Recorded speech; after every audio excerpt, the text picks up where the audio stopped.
वाला जर्नल का उसका नेक्स्ट पार्ट। देखिए अभी तक हम जर्नल एंट्री कैसे करते हैं वो सब कुछ सीख के आए। उसके बाद purchase sales, purchase return, sales return, compound entry, ठीक है, डिस्काउंट क्या कुछ होता है वो सब कुछ हम सीख के आए हैं। ठीक है, अभी हम देखेंगे कि हम जितना भी ये सारे छोटे छोटे पॉइंट क्लियर करके आए हैं, एक क्वेश्चन कर दे जिसमें ये सब कुछ मिक्स हो जाए। तो हमारा फिफ्थ एग्जाम्पल है। फिफ्थ एग्जाम्पल में देखिए वो जर्नल बनवा रहा किसका, प्रताप राय एंड सन्स का। तो जर्नल ऑफ, हमें जर्नल बनानी है, journal of, journal of Pratap Rai and sons. उसमें सबसे पहले वो क्या कह रहा है कि 2019। देखिए आपको अगर सन आपका चेंज नहीं हो रहा है, साल आपका चेंज नहीं होता, तो साल को सिर्फ एक ही बार लिखो। ठीक है, डेट में 2019 और फर्स्ट डेट है 2 अप्रैल को। पहला जो लेन देन हुआ वो हुआ है 2 अप्रैल को। तो क्या लेन देन हुआ, कैश परचेज, हमने परचेज किया है किसमें, कैश में। तो देखिए हम क्या एंट्री करेंगे, परचेज। हमें पता है परचेज हमेशा क्या होता है, डेबिट। तो ये या तो आप याद कर लो, रट लो, purchase debit, sales credit, purchase return credit और सेल्स सॉरी परचेज डेबिट होता है, ठीक है, और सेल्स क्रेडिट होता है। सेल्स रिटर्न डेबिट हो जाएगा और परचेज रिटर्न क्या हो जाएगा, क्रेडिट हो जाएगा। तो परचेज डेबिट टू, हमने नगद खरीदे हैं तो हमारे पास से क्या गया है, पैसे। ठीक है, तो टू कैश, आपको समरी में लिखना है परचेज इन कैश। ठीक है, कैश, या फिर आप डिटो ऐसे भी लिख सकते हो जो आपको दिया हुआ है, क्या दिया हुआ है, कैश परचेज, आप ऐसे भी लिख सकते हैं। ठीक है, नेक्स्ट आपका कितने में, इसके अमाउंट है 48,048। देखिए आपको एलएफ में अभी कुछ नहीं करना, क्योंकि मैंने बताया था ना एलएफ में कब लिखते हैं, जब हम यहाँ से उठा के इन आइटम्स को कहाँ लिखेंगे, लेजर में। तो अभी तो हम सिर्फ जर्नल कर रहे हैं, लेजर बनाएंगे तब यहाँ नंबर डालते जाएंगे, तो वो तो कंपनियों का काम होता है, फर्म के काम होते हैं। अभी हमारी स्टार्टिंग है, हम सिर्फ बना प्रॉपर फॉर्मा हमने उसी रूप में बनाए, लेकिन एलएफ में अभी हम यहाँ पे कुछ नहीं लिखेंगे। नेक्स्ट हमारा 3 अप्रैल को, तो 3 तारीख हम लिख देंगे। अब दोबारा से यहाँ 3 अप्रैल 2019 लिखने की जरूरत नहीं है, आपको बस 3 अप्रैल लिखना है। 3 को क्या हुआ, sold goods to Vasudev. Vasudev को हमने सामान सेल किया है, तो यहाँ पे हमें कुछ नहीं बता रखा कि वासुदेव को कैश में सेल किया है या क्रेडिट सेल किया है, इनकी नगद या उधार कैसे सेल किया, कुछ नहीं बता रखा। तो हमें पता है कि जब नाम दे रखा होता है तो हम क्या मानते हैं, उधार सेल। तो किसको सेल किया, वासुदेव को। तो सेल का तो हमें पता है, सेल तो क्या होगी, क्रेडिट। ठीक है, अब ज्यादा पजल मत हो, अब गिनी चुने आइटम्स की एंट्री याद कर लो कि क्या डेबिट क्या क्रेडिट। तो यहाँ पे आपको डेबिट का अभी नहीं पता, लेकिन आपको पता है कि सेल किया तो सेल क्रेडिट होएगा। ठीक है, तो डेबिट क्या होएगा, क्योंकि नगद तो बेचा नहीं, तो उधार बेचा है। उधार किसको बेचा है, वासुदेव को। तो वासुदेव, वासुदेव हमारा क्या हो जाएगा, वासुदेव हमारा हो जाएगा डेबिट। ठीक है, कितने का, 10,000 से। नेक्स्ट है हमारा 6 अप्रैल को। 6 अप्रैल को हमने क्या किया है, return defective goods by Vasudev. Vasudev के द्वारा हमें वापस सामान दे दिया गया 1,000 का, क्योंकि वो डिफेक्टिव था। इनकी वासुदेव को हमने जो सेल्स किया उस सेल्स में से कुछ आइटम रिटर्न हो गए, सेल्स रिटर्न। तो सेल्स क्रेडिट होता है और सेल्स रिटर्न डेबिट।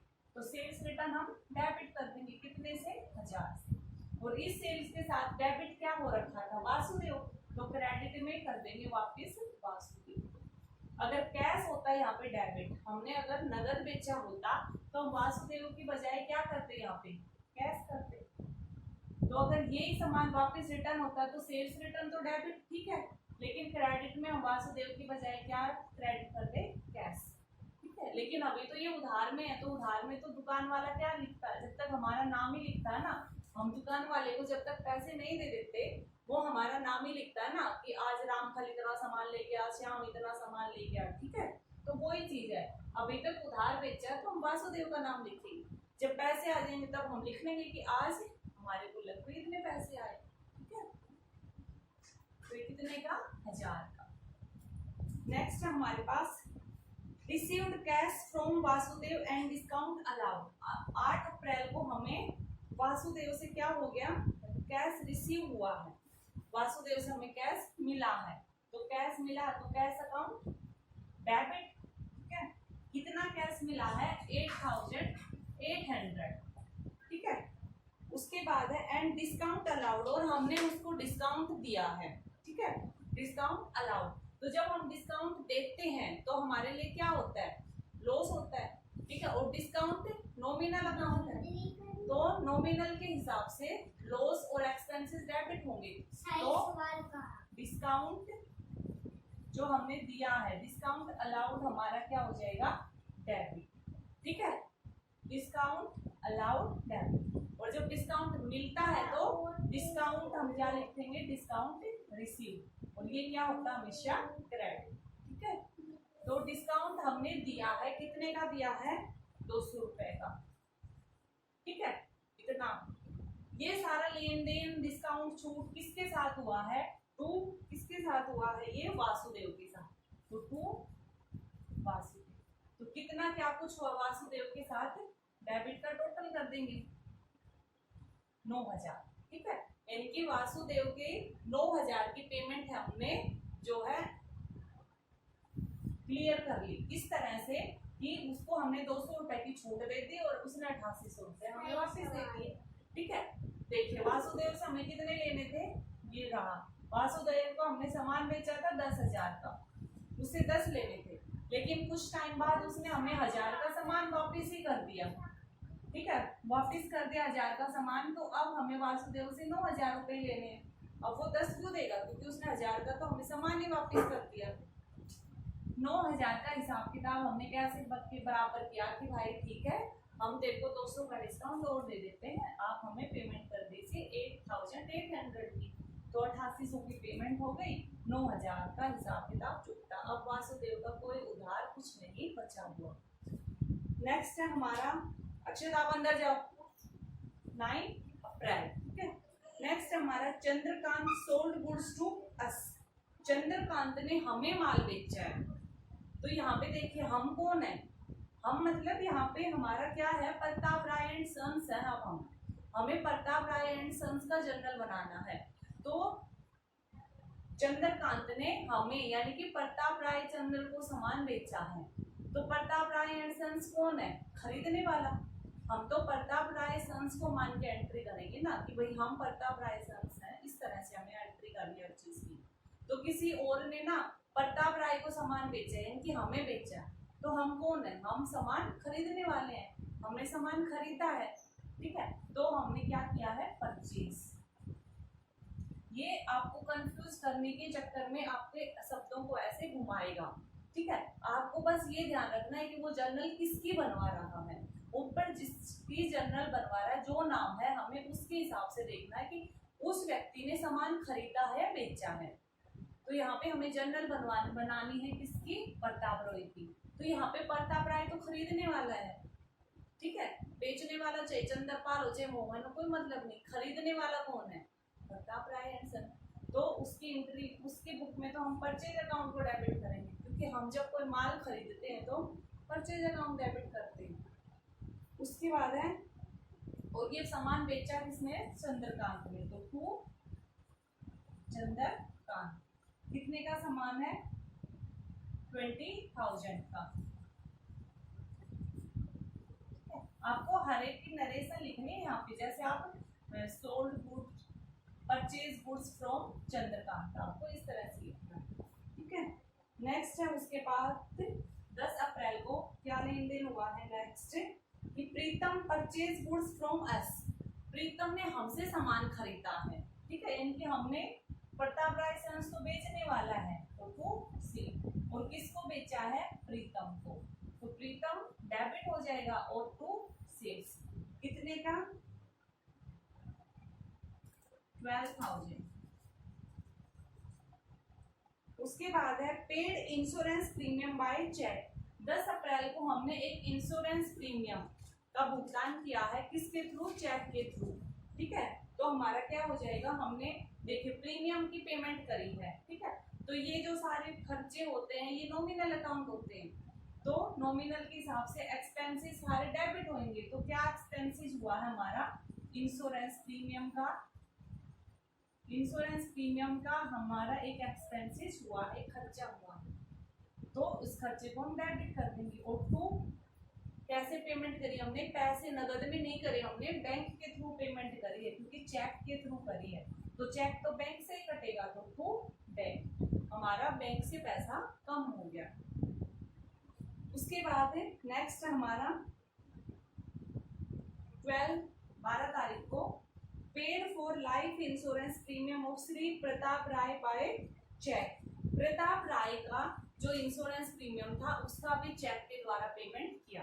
तो अब आप कहोगे तो चलो आपको पता है बैंक से दिया तो टू बैंक तो आएगा, ठीक है, नगद करता अगर तो टू बैंक की बजाय क्या आ जाता, कैश। अगर वो उसके ने कहता है कि इतने का भुगतान किया, सिर्फ भुगतान किया लिख देते तो हम कैश लिखते, लेकिन बैंक से भुगतान किया, उसने चेक काट के दिया है, तो चेक से हमारा बैंक का पैसा कम होएगा, तो इसलिए हम बैंक लिखेंगे। और ये क्या, कौन सा भुगतान है, कौन सा खर्चा है, इंश्योरेंस प्रीमियम का।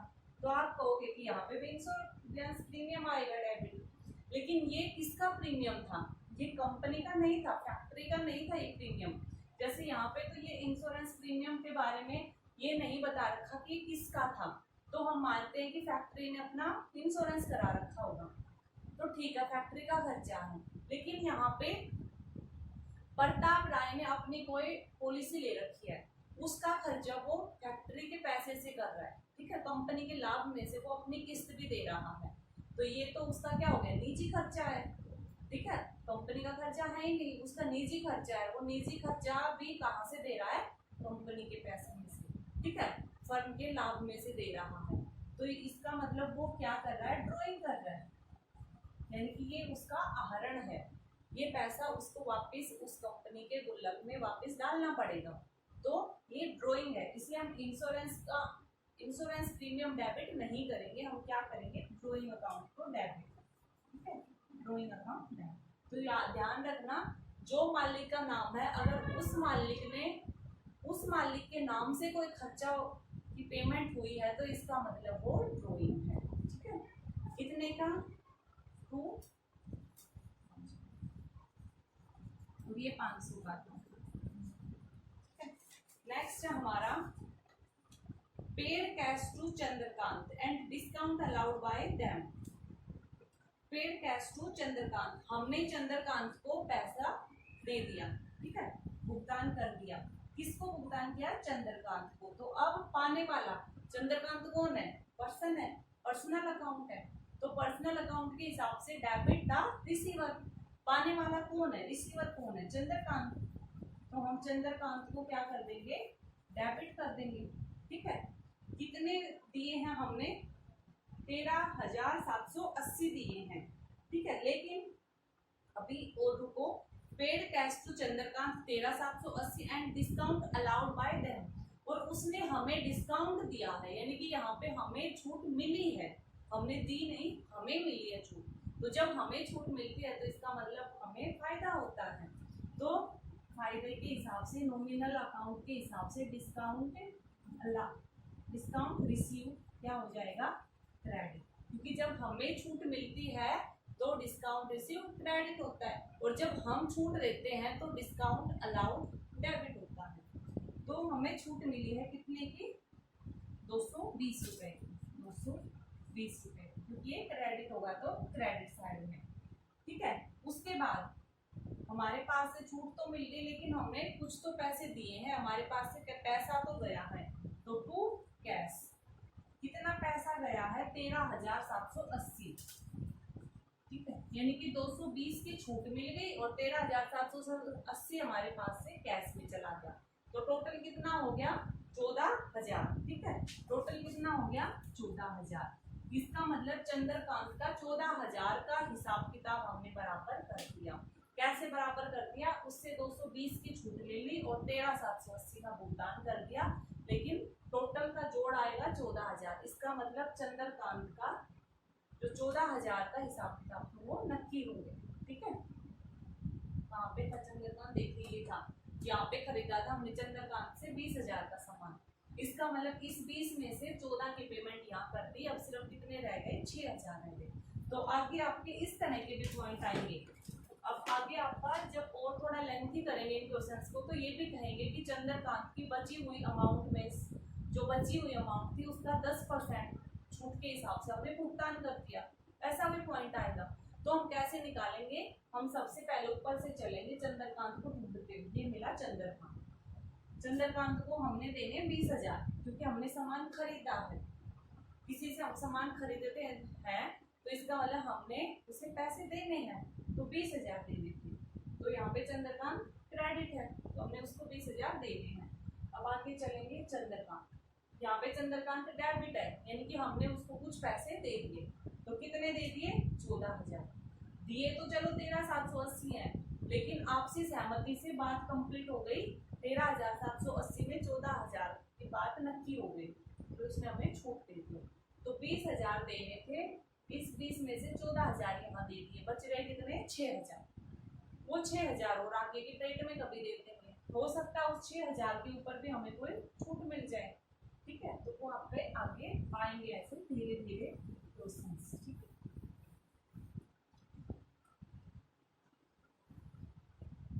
अभी आपका कंप्लीट नहीं हुआ है। उसके बाद नेक्स्ट आपका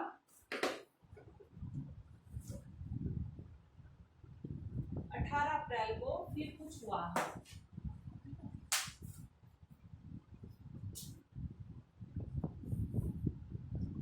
नेक्स्ट एंट्री है 18 अप्रैल को। 18 अप्रैल को क्या हुआ है कि boat goods from Pawan, list price 15,000 less 20% trade discount. हमने जो है बोट खरीदा है, ठीक है, हमने सामान को खरीदा है किससे, पवन से।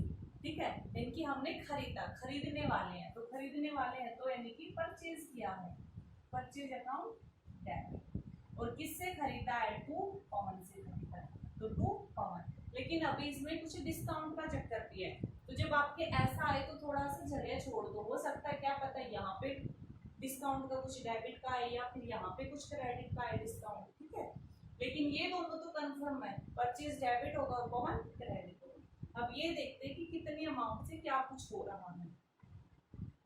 हमने सामान खरीदा था 15,000 का, यानी कि लिस्ट प्राइस 15,000 है, अंकित मूल्य है उस वस्तु का 15,000 और उसको हमने खरीदा है 20% डिस्काउंट पर। तो 15,000 की वस्तु पर 20% डिस्काउंट कितना होता है, 3,000। यानी कि 15,000 की वस्तु पर हमें 3,000 का डिस्काउंट मिल गया। हमें इसका मतलब कितने पैसे देने हैं, 12,000। कितने रुपए देने हैं उसको, 12,000। तो इसका मतलब हमें पवन को 12,000 रुपए देने हैं और हमने जो सामान खरीदा उसकी कीमत भी अब हम 12,000 रुपये। क्यों आप कहोगे ये 3,000 का डिस्काउंट है, इसकी भी एंट्री करो, नहीं करेंगे। क्यों नहीं करेंगे, क्यों, क्योंकि ये 20% कौन सा डिस्काउंट है, ये है ट्रेड डिस्काउंट। और हम ये टॉपिक करके आए हैं, डिस्काउंट दो तरह का, कैश डिस्काउंट और ट्रेड डिस्काउंट। ट्रेड डिस्काउंट की छूट को हम सीधा जो निकल के आती है उसको लिस्ट प्राइस में से लेस कर देते हैं। ठीक है, और लेस करने के बाद जो अमाउंट आती है जनरल एंट्री उसके हिसाब से करते हैं, ट्रेड डिस्काउंट की कहीं कोई एंट्री नहीं करते। अब अगर यही चीज कैश डिस्काउंट होती, ठीक है, तो इसका मतलब ये डिस्काउंट हमें मिला है। ठीक है, 15 की वस्तु हमें 12 में पड़ी है, कि ये डिस्काउंट हमें मिला है। तो जब डिस्काउंट मिलता है तो क्रेडिट होता है, यानी कि टू डिस्काउंट रिसीव्ड। ठीक है, कितने से, 3,000 से, ऐसे एंट्री होती। तो टोटल कितना होता, 15 का। इसका मतलब जो हमने सामान खरीदा था वो 15 का था।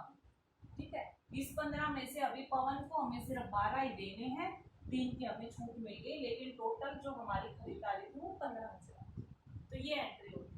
लेकिन यहाँ पे अब की बार हमारा ये कैश डिस्काउंट नहीं है, ट्रेड डिस्काउंट है, तो हम ये एंट्री नहीं करेंगे।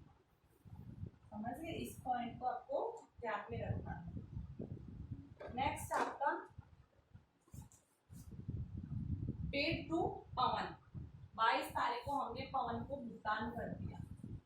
कितने की अमाउंट का, 8,000 की अमाउंट का। ठीक है, पवन को भुगतान किया, यानी कि पवन पवन पाने वाला, पैसे पाने वाला रिसीवर है, तो पवन अकाउंट डेबिट। और टू, पवन ने पैसे पाए लेकिन हमारे पास से, ठीक है, उस प्रताप राय के पास से तो क्या गया, पैसा गया, तो टू कैश।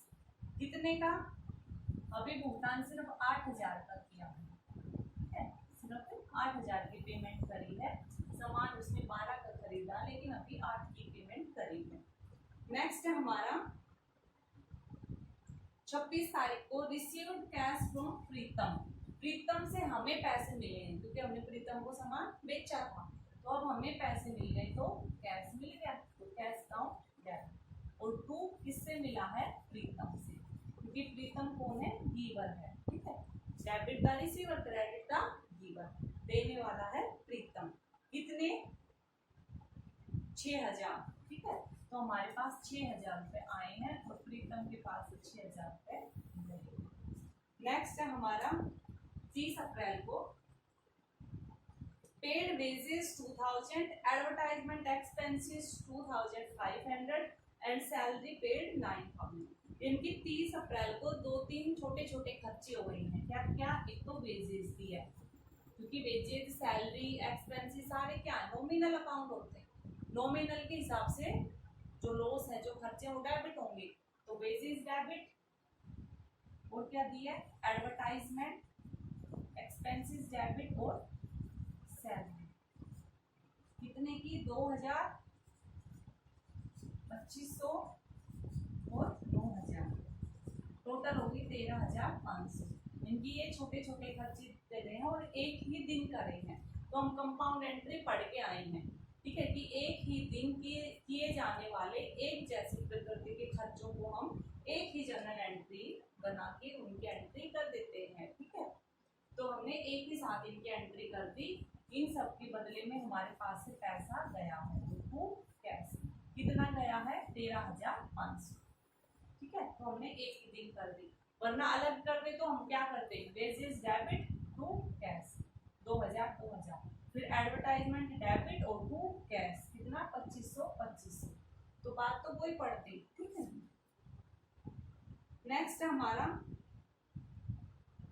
30 अप्रैल को रिसीव्ड इंटरेस्ट, हमें 30 अप्रैल को इंटरेस्ट रिसीव हुआ है, ठीक है, इनकी हमारे पास, देखिए यहाँ पे आप कहोगे कि 30 को ही इंटरेस्ट है तो यहाँ पे इन्हीं के साथ क्यों ना किया, ठीक, आपके सवाल आएगा जहन में, क्योंकि आप 11th क्लास में हो, अभी आपको ज्यादा कुछ पता नहीं, आपको लगेगा 30 तारीख का है इंटरेस्ट भी, तो इन्हीं के साथ कर देते। देखिए ये सारे हैं खर्चे, तो खर्चों को हमने एक साथ लिख दिया।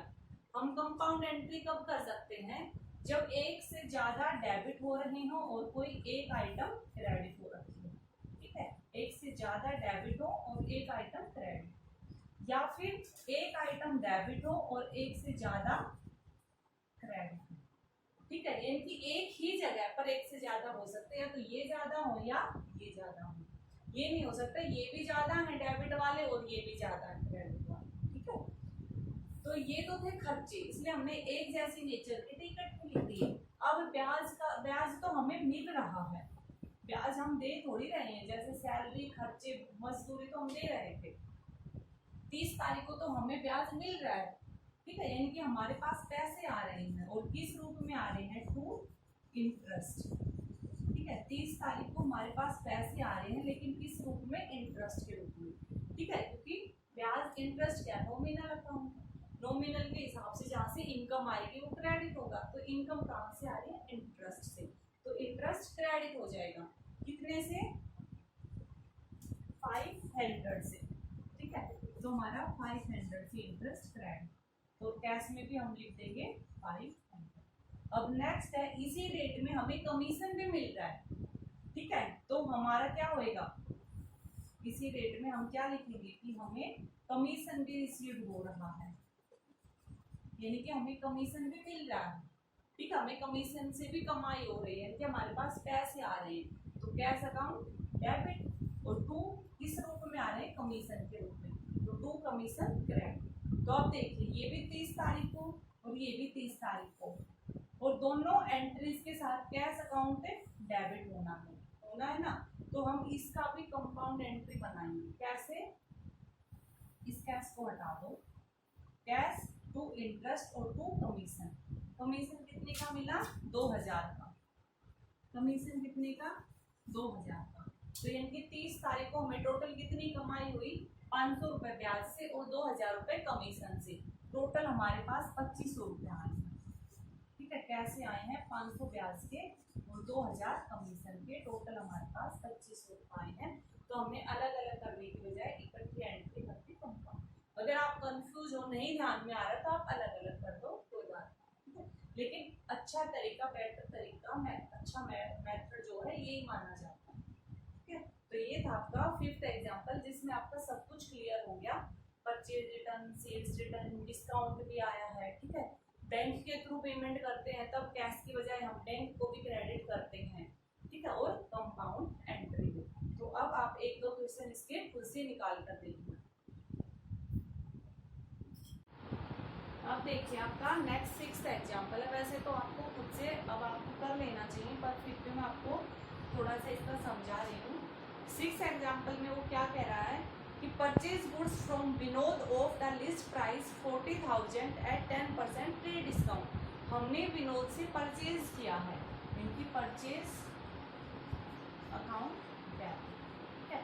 टू किससे किया है? विनोद से। ठीक है, कितना कितना परचेज किया है? 40,000 का सामान था।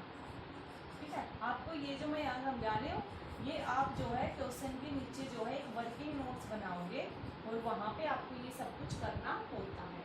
ठीक है, तो 40,000 का सामान था, उसके ऊपर उसको 10% ट्रेड डिस्काउंट मिला। याद रखना, कैश डिस्काउंट नहीं है, ट्रेड है। कितना? 10% का। इनके 4,000 का ट्रेड डिस्काउंट मिला है। इसका मतलब पेमेंट कितनी हुई है? सिर्फ 36,000। तो हम परचेज में कितना दिखाएंगे? 36,000। नेक्स्ट है 2 अप्रैल को ही क्या किया उसने कि return goods to Vinod of the list price of 1000। Vinod ने इस सामान को का कुछ हिस्सा में रिटर्न कर दिया। इनकी परचेज रिटर्न हो गया हमारे पास। परचेज रिटर्न, सॉरी, हमने रिटर्न किया परचेज से, विनोद से हमने यहाँ पे परचेज किया था। इस सामान का हमने कुछ हिस्सा वापस भेज दिया, तो इसी का भेजा यहाँ पे परचेज था और इसी को परचेज रिटर्न किया। तो हमें पता है कि परचेज रिटर्न क्या होता है? क्रेडिट। तो टू परचेज रिटर्न। ठीक है, और किसको किया है? विनोद को। तो विनोद अकाउंट हमारा क्या हो जाएगा? डेबिट। तो टू परचेज रिटर्न क्रेडिट। कितने अमाउंट से वो देखना पड़ेगा। 1000 रुपए का सामान हमने वापस किया, तो आप यहाँ पे गलती करोगे। अगर वो कहता कि 1000 रुपए का सामान वापस कर दिया तो हम 1000 रुपए लिख देते, लेकिन वो कह रहा कि 1000 रुपए का लिस्ट प्राइस का सामान वापस किया है, सूची मूल्य का। यानी कि हमने एक रजिस्टर किसी दुकान वाले से हमने 2-3 रजिस्टर लेके आए। ठीक है, उसके ऊपर प्रिंट रेट था 30 रुपए का। इस रजिस्टर के ऊपर मान लीजिए प्रिंट रेट था 30 रुपए का, 3 रजिस्टरों के ऊपर। तो 30 के हिसाब से 3 रजिस्टर कितने के पड़ गए? लेकिन हमने उससे कह सुन के इस रजिस्टर को 25 रुपए में करा। ठीक है, एक रजिस्टर पे हमने कह सुन के उससे कुछ डिस्काउंट लिया और वो 25 रुपए में पड़ा। तो अब 25 के हिसाब से हमने 3 रजिस्टर 75 रुपए के पड़े। अब हमने घर जाके देखा तो उसका एक रजिस्टर अंदर से फटा पुराना पड़ा। अब हम दुकान पे जाएंगे और उसको कहेंगे कि भाई अपना रजिस्टर वापस दे दो, ये तो फटा हुआ है। तो हम क्या उसको वो रजिस्टर 30 में देकर आएंगे? इतना बेवकूफ तो वो नहीं है, उसको पता है कि 30 का रजिस्टर था लेकिन मैंने इसको 25 में दिया था। ठीक है, तो आप ये थोड़ी कहोगे कि देखो इसके ऊपर 30 रुपए लिख रखे हैं तो आप मेरे को 30 रुपए वापस दे दो। लेकिन वो भी कहेगा कि जो कीमत है मैंने उसको आपको डिस्काउंट पे दिया था, तो वापसी में आपको उतने ही पैसे दूंगा ना जितने मैंने लिए थे। मैंने 30 थोड़े लिए थे, मैंने कितने लिए थे? 25 लिए थे। तो मैं आपका से रजिस्टर तो वापस दे लूंगा लेकिन 25 रुपए वापस मिलेंगे क्योंकि आपने मेरे को 25 ही दिए थे। तो वही चीज यहाँ पर है, हमने उसको जो सामान वापस किया है उसका प्रिंट रेट 1000 है, लेकिन क्या हमें वो 1000 का पड़ा था? नहीं पड़ा था, क्योंकि हमने यहाँ पे जो सामान टोटल लिया था वो भी इस हिसाब से तो 40,000 का था लिस्ट प्राइस। तो इस सामान पे जो लिस्ट प्राइस है वो तो 40,000 की थी, और अब इसी 40,000 में से एक रजिस्टर खराब निकल गया जिसकी कीमत है 1,000। ठीक है, तो अब हमें ये वापस करना। तो इसका मतलब जैसे ये 40 का था, ये हमें 38 में पड़ा, तो ये 1,000 रुपये लिख रखा है, तो वो ये भी कुछ कम में ही पड़ेगा। ठीक है, हमें इसका 1,000 रुपये का रजिस्टर भी तो डिस्काउंट मिला होगा। ठीक है, क्योंकि टोटल डिस्काउंट कितना है 4,000 का, तो उस 4,000 में इस रजिस्टर का डिस्काउंट भी तो है। तो जब आपको दे रखा हो कि लिस्ट प्राइस का सामान ही वापस किया, अगर आपको दे रखा हो 1,000 रुपये का सामान वापस किया तो कोई बात ही ना थी, हम 1,000 लिखते। लेकिन यहाँ पे कह रहा है 1,000 रुपये का लिस्ट प्राइस का सामान वापस कर दिया, लिस्ट प्राइस का। तो इसका मतलब 1,000 रुपये का सामान के ऊपर हमें पता है कि हमें कितना 10% पे छूट पे मिला था वो सामान। ठीक है, यानी कि 100 रुपये उस पर हमें डिस्काउंट मिला था। तो इसका मतलब वो सामान हमने कितने में खरीदा था 900 रुपये में। तो जब हम उसको वो वस्तु वापस करेंगे तो विनोद हमें 1,000 की बजाय कितने वापस करेगा, पैसे 900 रुपये ही वापस करेगा। ठीक है, समझ गए? इस बात को आपको ध्यान में रखना है। जब रिटर्न का, परचेज रिटर्न या सेल्स रिटर्न का आपको लिस्ट प्राइस दे रखा हो, ठीक है, और उस लिस्ट प्राइस का सामान हमने ऊपर कुछ डिस्काउंट पे लिया है, तो हम उस वापसी वाले सामान के ऊपर भी डिस्काउंट निकालेंगे और फिर देखेंगे कि हमें ये सामान कितने का पड़ा था। तो यहाँ पे 1,000 वाला सामान हमें 900 रुपये में पड़ा था, तो हम एंट्री 900 के हिसाब से करेंगे। नेक्स्ट है हमारा, विनोद को 34,000 रुपये नकद भुगतान करके उसका हिसाब किताब बराबर कर दिया। इनकी विनोद को हमने पेमेंट कर दी, तो पेमेंट करिए, इनके हमारे पास से पैसे गए टू कैश। कितने में पेमेंट करी है 34,000, हमारे पास से पैसे कितने गए हैं 34,000, और वो कह रहा है कि इस 34,000 में हमने उसका हिसाब किताब बराबर भी कर दिया। तो अब हम देखते हैं कि हमें फायदा हुआ या लॉस हुआ है। वैसे तो हमें पता है विनोद को भुगतान किया है, तो विनोद अकाउंट हमारा डेबिट आएगा और टू कैश 34,000। तो अब हम देखते हैं, हमें देखिए विनोद को 36,000 देने थे। ठीक है, 36,000 में से 900 का सामान हमने उसको वापस कर दिया। ठीक है, कि भाई पसंद नहीं आया, तो इसका मतलब हमने उसको कितने देने हैं 35,100 रुपये देने थे, लेकिन हमने उसको दिए कितने 34,000। ठीक है, इनकी 1,100 रुपये का हमें क्या मिल गया, 1,100 रुपये की हमें छूट मिल गई, हमें फायदा हो गया, क्योंकि हमने उसको देखा तो 35,100 रुपये बन रहे थे, लेकिन उसने कहा, कई बार होता है ना, जैसे दुकान वाले के पास हम कपड़े लेने जाते हैं, कुछ और सामान लेने जाते हैं, तो कहता है ना कि 155 बन रहे, तो हम क्या करते हैं कि 150 ले ले और ठीक है भाई कर ले, बराबर हो गया, कोई बात नहीं 150। तो वही चीज यहाँ पे थी, पैसे बन रहे थे 35,100, 36 का सामान खरीदा था, 900 का वापिस कर दिया, 35,100 बन गए थे, लेकिन हमने उसको दिए 34,000 और वो मान भी गया कि ठीक है हिसाब किताब बराबर। तो अब हम घर आके देखेंगे ना कि यार हम तो उसको 34,100 दे के आए हैं, तो मैंने कितने पैसे कमा लिए, मैंने कितने से बेवकूफ़ बना लिया उसको। तो हम देखते हैं ना घर आके, तो हम देखते हैं उसको देने 35,100 थे और वो 34 में मान गया, मेरे को 1,100 का फायदा हो गया। तो हमें फायदा हुआ, हमें इनकम हुई है। तो जब हमें इनकम होती है तो क्रेडिट करेंगे, तो टू डिस्काउंट रिसीव, क्योंकि डिस्काउंट जब रिसीव होता है तो क्रेडिट कितने से 1,100 से। ठीक है, 1,100 से। तो अब हम टोटल देखते हैं इसका टोटल, तो इसका टोटल आएगा 35,100। इसका मतलब विनोद का हिसाब किताब 35,100 का था। ठीक है, विनोद का हिसाब किताब 35,100 का था, लेकिन उस 35,100 को हमने इस तरह से फुल एंड फाइनल कर दिया, तो ये आपकी एंट्री होगी। नेक्स्ट आपके इसी तरह के 1-2 छोटे छोटे क्वेश्चन हो रहे हैं, आप खुद करके देखना, इजीली आपसे हो जाएंगे।